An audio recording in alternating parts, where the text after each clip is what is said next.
Hi, welcome back to the podcast, How to Write the Future. I'm Beth Barany, your host.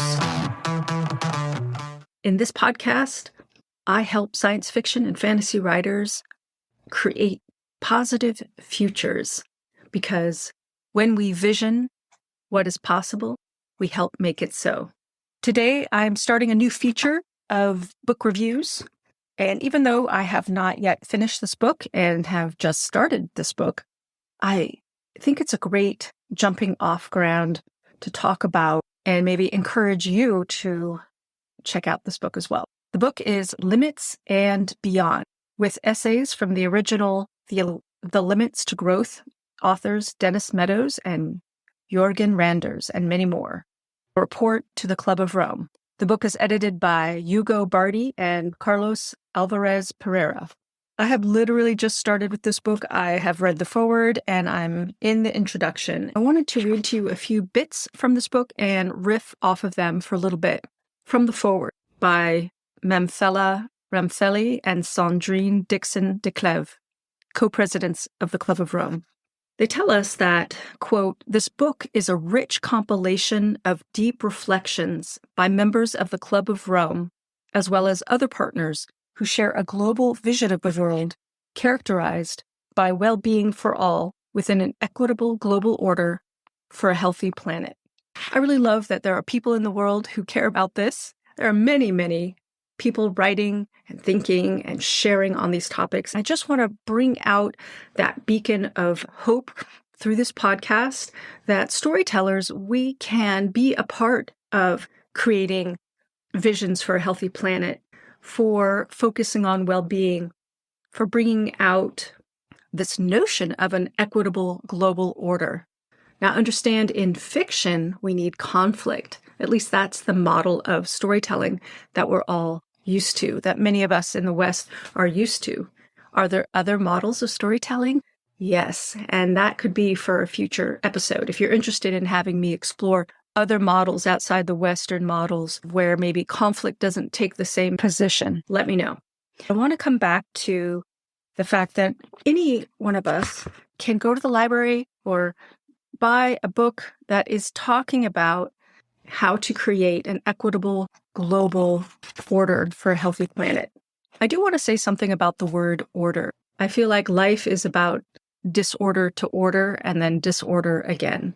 So that's on a philosophical scale. I know some people object to the idea of a global order as if there's some kind of top-down leadership telling us all how to live. But I don't think that's what they mean here. And I think what they mean is something we can rely on, a structure of cultures that we can go about our day-to-day lives in without fear of disruption or chaos brought on by, frankly, many man-made, mostly man, choices. Here's another quote from the book that I really loved. It says, several of the co-authors suggest it is more than time to overcome this and adopt transformational economic models that embrace a systemic perspective to address humanity's challenges. They're reflecting backwards in the last 50 years, and they're noticing that, as many of us can notice, that people have been very enamored by a particular school of economic thought that people call neoliberalism, which basically, at its bottom line, is obsessed with uneconomic growth at all costs. This notion that economies are just going to continue to grow and grow and grow, and that's how it is. But actually, it doesn't have to be that way. We can have different economic models and everybody's needs still can be met. This book will talk about the transformational economic models that embrace a systemic perspective to address humanity's challenges. One of the downfalls of neoliberalism and also all colonial attitudes towards extracting resources is that they have a very narrow view. They don't consider or see or care about the side effects of such extractive economics. So why not write stories that talk about these transformational economic models? Why not educate ourselves into what are these transformational economic models? I'm very curious to see what the thinkers have said. And in this podcast, I can definitely explore some people who are actually living these transformational economic models. And then how does that relate to our storytelling? How can we bring those ideas into a society or culture that we create in our stories and that you create? So again, if you are interested to discuss and learn more about transformational economic models, I definitely recommend this book, Limits and Beyond. I could definitely offer more resources and do a whole show just on that topic and even interview an expert or two. Okay, so let me know if you want more of that. Here is another important point, which is that this book is going to have some chapters that remind us that there are no limits to learning. I love that perspective. It's very hopeful, and it's very different than a closed mindset. It's very much an open mindset.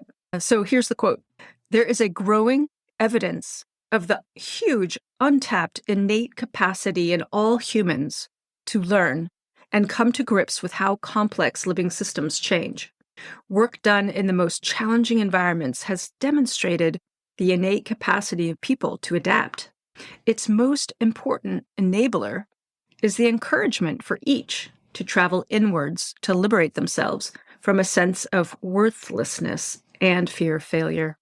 Self-liberating education and learning environments tap into the innate capacity of even the poorest, young and old, and unleash enormous energy and creativity. To me, this is so exciting that this book is touching on this. I am an educator at heart and a coach and a consultant. So to really focus in on self-liberating education and learning environments really excites me.